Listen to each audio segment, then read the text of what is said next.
નમસ્કાર વાલા વિદ્યાર્થી મિત્રો, કેમ છો? મજામાં ને?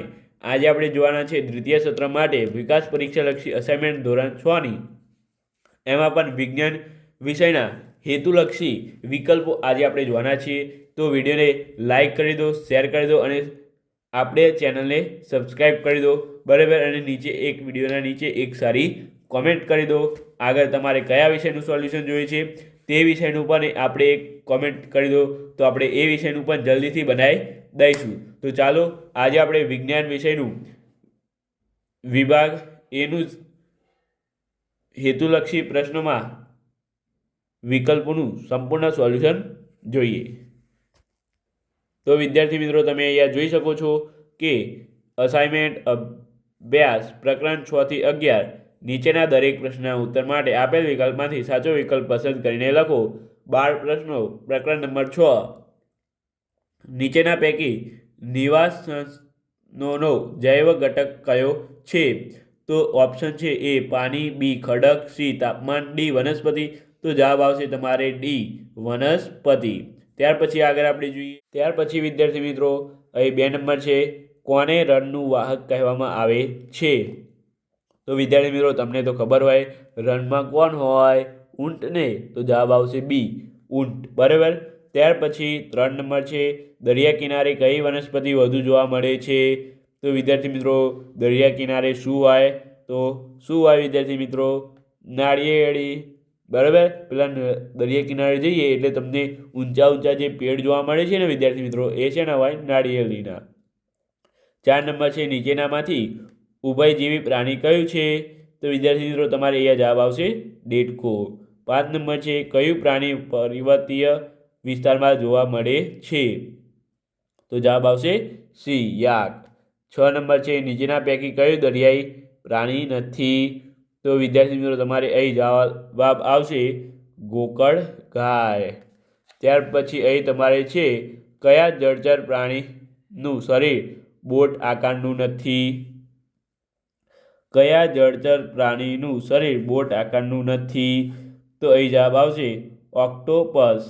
ત્યાર પછી 8 નંબર છે, કયા જળચર પ્રાણીને શ્વસન માટે ઝાલર હોતા નથી? તો અહીં જવાબ આવશે તમારે વહેલ. 9 નંબર છે, કઈ વનસ્પતિના ફૂલો માત્ર રાત્રે જ ખીલે છે? તો અહીં જવાબ આવશે તમારે પોયનાના. ત્યાર પછી તમારે 10 નંબર છે, આસોપાલવનું વૃક્ષ નીચેનામાંથી કઈ લાક્ષણિકતા ધરાવતું નથી? તો અહીં જવાબ આવશે પ્રજનન. ત્યાર પછી તમારે પ્રકરણ નંબર 7 છે વિદ્યાર્થી મિત્રો. તો ચાલો જોઈએ હવે. તો અહીં છે, સૌપ્રથમ કયા પ્રકારનું રેલવે એન્જિન શોધાયું હતું? તો અહીં જવાબ આવશે તમારે સ્ટીમ એન્જિન. કયું? Steam engine. ત્યાર પછી છે, નીચેનામાંથી કઈ 20મી સદીની શોધ નથી? તો અહીં જવાબ આવશે તમારે માલગાડી. ત્યાર પછી શાની શોધ થવાથી ચંદ્ર અને મંગળ પર જવું શક્ય બન્યું? તો વિદ્યાર્થી મિત્રો, અહીંયા તમારે જવાબ આવશે અંતરિક્ષયાન. 4 નંબર છે, લંબાઈ માપવા માટેનું પ્રમાણભૂત સાધન કયું છે? તો અહીં જવાબ આવશે તમારે મીટર સ્કેલ. ત્યાર પછી આગળ જોઈએ વિદ્યાર્થી મિત્રો હવે. તો અહીં 5 નંબર છે, નીચેનામાંથી લંબાઈનો કયો એકમ સૌથી મોટો છે? તો અહીં વિદ્યાર્થી મિત્રો જવાબ આવશે તમારો કિલોમીટર. ત્યાર પછી 6 નંબર છે, 1 સેન્ટીમીટર બરાબર કેટલા મિલીલીટર? તો વિદ્યાર્થી મિત્રો 10 મિલીલીટર. 7 નંબર છે, 1 કિલોમીટર બરાબર કેટલા મીટર? તો અહીં તમારે જવાબ આવશે 1000. 8 નંબર છે, કોઈ બે શહેરો વચ્ચેનું અંતર માપવા માટે વ્યવહારિક એકમ કયો છે? તો જવાબ આવશે તમારે કિલોમીટર. 9 નંબર છે, ઝાડ પરથી ફળનું પડવું એ કયા પ્રકારની ગતિ છે? તો એ છે તમારે સુરેખ ગતિ. ત્યાર પછી 10 નંબર અહીંયા તમારે છે, પાંખિયાની ગતિ કયા પ્રકારની ગતિ છે? તો એ છે વર્તુળાકાર ગતિ વિદ્યાર્થી મિત્રો. ત્યાર પછી આગળ હવે આપણે જોઈએ પ્રકરણ નંબર 8, બરાબર ને વિદ્યાર્થી મિત્રો. તો અહીં પહેલો MCQ છે તમારે, જે પદાર્થ પ્રકાશને જરાય પસાર થવા દેતો નથી તે પદાર્થ શું છે? તો વિદ્યાર્થી મિત્રો, તે પદાર્થ પારદર્શક, પારભાસક, અપારદર્શક, પ્રકાશિત. તો વિદ્યાર્થી મિત્રો, તે પદાર્થ અપારદર્શક છે. ત્યાર પછી છે નીચેનામાંથી પારદર્શક પદાર્થ કયો છે? તો જવાબ આવશે કાચ. ત્યાર પછી છે નીચેનામાંથી અપારદર્શક પદાર્થ કયો છે? તો જવાબ આવશે દૂધિયો કાચ. ત્યાર પછી અહીંયા છે નીચેનામાંથી પારભાષક પદાર્થ કયો છે? તો વિદ્યાર્થી મિત્રો અહીંયા તમારે નીચેનામાંથી પારભાષક પદાર્થ કયો છે? તો વિદ્યાર્થી મિત્રો તમારે જવાબ આવશે અહીંયા અરીસો. બરાબર. અહીંયા વિદ્યાર્થી મિત્રો આપણે એક ભૂલ થઈ ગઈ છે, ઉપર નીચે થઈ ગયું છે. નીચેનામાંથી અપારદર્શક પદાર્થ કયો? અપારદર્શક. બરાબર.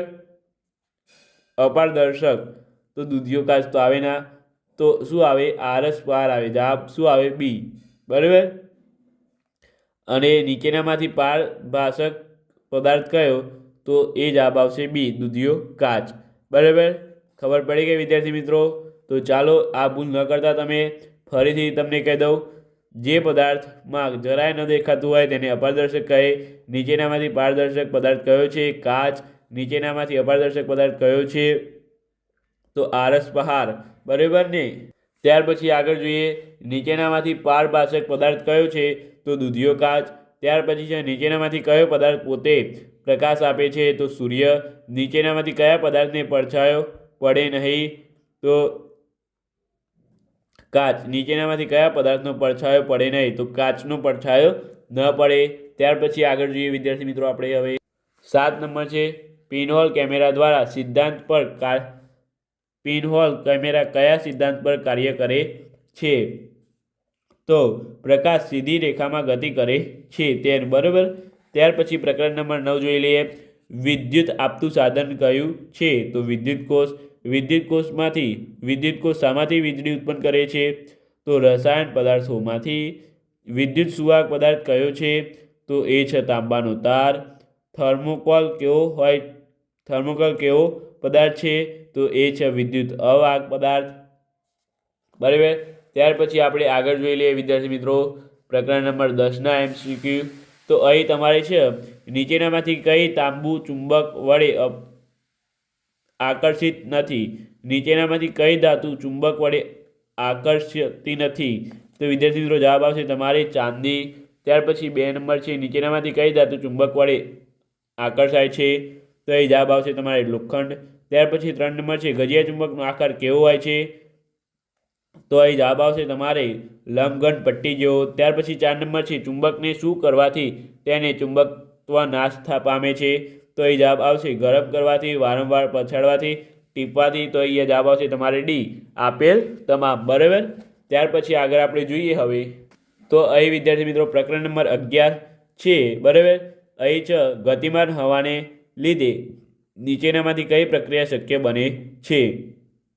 તો મંદિરની ધજા ફરકે છે, ઝાડ પરના પાંદડા હાલે છે, ફરકડી ફરે છે. તો એ જવાબ આવશે આપેલ તમામ, ડી, બધું જ થાય. બરાબર. ત્યાર પછી મિશ્રણના ઘટકો છૂટા પાડવાની કઈ રીતમાં ગતિમાન હવા વધુ અસરકારક છે? તો વિદ્યાર્થી મિત્રો અહીંયા જવાબ આવશે તમારે સી, ઉપપણું. ત્યાર પછી વિદ્યાર્થી મિત્રો અહીંયા આપણે વાત કરીએ તો 2 નંબર છે, મિશ્રણના ઘટકો છૂટા પાડવાથી કઈ રીતમાં ગતિમાન હવા વધુ અસરકારક છે?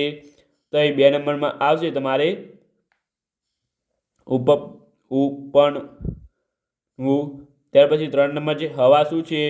તો હવા એ મિશ્રણ છે. ત્યાર પછી વાતાવરણમાં કયો વાયુ શ્વસન માટે જરૂરી છે? તો એ છે ઓક્સિજન. ત્યાર પછી છે તમારે હવામાં કાર્બન ડાયોક્સાઇડ વાયુનું પ્રમાણ કેટલા ટકા છે? તો વિદ્યાર્થી મિત્રો તે છે કાર્બન ડાયોક્સાઇડનું પ્રમાણ 0.04%. ત્યાર પછી તમારે અહીં છે પદાર્થ દહન પામવા માટે હવામાં કયો વાયુ જરૂરી છે? તો વિદ્યાર્થી મિત્રો એ છે ઓક્સિજન વાયુ. બરાબર. હવામાં દહન કરવા માટે ઓક્સિજન વાયુ જરૂરી છે. હવામાં રહેલ પાણીની બાષ્પના જથ્થાને શું કહે છે? તો ભેજ કહે છે. વિદ્યાર્થી મિત્રો આ ભેજ તમારે યાદ રાખજો, આ તમારે વ્યાખ્યામાં પૂછાશે. ભેજ એટલે શું? તો હવામાં રહેલી બાષ્પના જથ્થાને એટલે કે વિદ્યાર્થી મિત્રો વરાળને. બરાબર. એટલે કે હવામાં રહેલી પાણીની વરાળને ભેજ કહે છે. યાદ રાખજો. આ જ તમને હું વ્યાખ્યામાં પણ કહીશ કે હવામાં રહેલ પાણીની વરાળને ભેજ કહે છે. બરાબર. 100% આ જ તમારે ભેજ એટલે થાય. બરાબર. વ્યાખ્યામાં પણ હું તમને આ જ કહીશ, બરાબર. તો આ ખાસ કરીને તૈયાર કરી દેજો. વિડીયો સારો લાગ્યો હોય તો લાઇક, શેર અને સબસ્ક્રાઈબ કરવાનું ભૂલતા નહીં. આપણે આગળ જોઈશું વ્યાખ્યાઓ, બરાબર. તો ચાલો મળીએ ને આપણી સાથે. Thank you so much. Video જોવો તમારો ખૂબ ખૂબ આભાર.